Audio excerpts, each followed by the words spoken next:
నల్గొండ జిల్లాలో ధాన్య అమ్మకాల్లో రైతులకు అవస్థలు తప్పడం లేదు.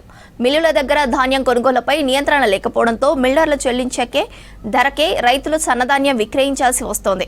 మరోవైపు కొనుగోలు కేంద్రాల వద్ద ధాన్యం కాంటాల కోసం రోజుల తరబడి పడిగాపులు కాస్తున్నారు.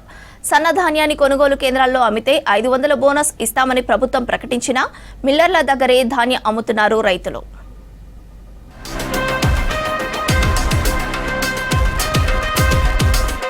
రైతుల అవసరాన్ని ఆసరా చేసుకుని మిల్లర్లు నిలువు దోపిడీకి పాల్పడుతున్నారనే ఆరోపణలు వస్తున్నాయి. సిండికేట్గా మారి ధాన్యం కొనుగోలులో కొర్రీలు పెడుతూ తక్కువ ధరకు పంట కొనుగోలు చేస్తున్నారని తెలిసింది. ఉమ్మడి నల్గొండ జిల్లాలో ధాన్యం కొనుగోలులో మిల్లర్లు రాజ్యమేలుతున్నారని చెబుతున్నారు రైతులు. మద్దతు ధర ఇవ్వబోమని తెగేసి చెబుతున్నారని వాపోతున్నారు. మిల్లర్లు ఇచ్చేది తక్కువ రేటే అయినా ఏమీ చేయలేక వారిని బతిమాలి తక్కువ ధరకు పంట అమ్ముకోవలసిన దుస్థితి ఏర్పడిందంటున్నారు. సీజన్ మొదట్లో క్వింటాకు 2700 ధర చెల్లించారని ఇప్పుడు 2200కు మించి ఇవ్వడం లేదని చెబుతున్నారు. యాదాద్రి జిల్లాలో సన్నధాన్యం 20,000 మెట్రిక్ టన్నులు, దొడ్డు రకాలు 5 లక్షల మెట్రిక్ టన్నుల దిగుబడి వస్తుందని వ్యవసాయ శాఖ అంచనా. నల్గొండ, సూర్యాపేట జిల్లాలో మాత్రం 12.5 లక్షల టన్నుల సన్నధాన్యం వస్తుండొచ్చన్నారు అధికారులు.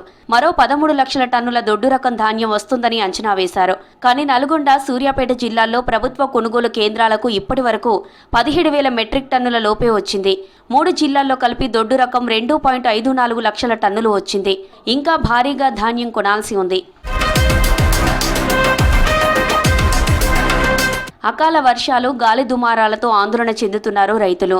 కొనుగోలు వేగవంతం చేయాలని డిమాండ్ చేస్తున్నారు. ధాన్యం కొనుగోళ్లపై ఉన్నత అధికారులు జోక్యం చేసుకోవాలంటున్నారు. కాంటాలు స్పీడప్ చేయాలని, మిల్లుల్లో ధాన్యం దిగుమతి చేసుకునే పరిస్థితి లేకపోతే గోదాములకు తరలించాలని కోరుతున్నారు. స్థానిక రైతులకు మద్దతు ధర దక్కేలా చూడాలంటున్నారు. నిజామాబాద్, ఖమ్మం, పాలమూరుతో పాటు ఏపీ, పల్నాడు, కృష్ణా జిల్లాల నుంచి ధాన్యం భారీగా వస్తుందన్నారు. అది నాణ్యత ఉండడంతో పాటు నేరుగా మిల్ పాయింట్ల దగ్గరకు తీసుకెళ్లి మరీ డెలివరీ చేస్తుండటంతో మిల్లర్లు ఆ ధాన్యం కొనడానికి ప్రాధాన్యత ఇచ్చి స్థానిక రైతులకు కోత పెడుతున్నారని వాపోతున్నారు. ఉమ్మడి జిల్లా వ్యాప్తంగా కొనుగోలు కేంద్రాల్లో ఎక్కడ చూసినా వేలాది బస్తాల ధాన్యం ఉంది.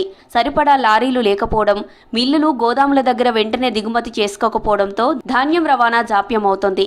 తేమ ఎక్కువగా ఉందని, తాలు ఉందని చెబుతూ నిర్వాహకులు కాంటాలు వేయడంలో జాప్యం చేస్తున్నారని వాపోతున్నారు రైతులు. అనుకున్న దానికంటే తక్కువ ధాన్యం వస్తున్నప్పటికీ మంచి రేటు లేదని ఆవేదన వ్యక్తం చేస్తున్నారు.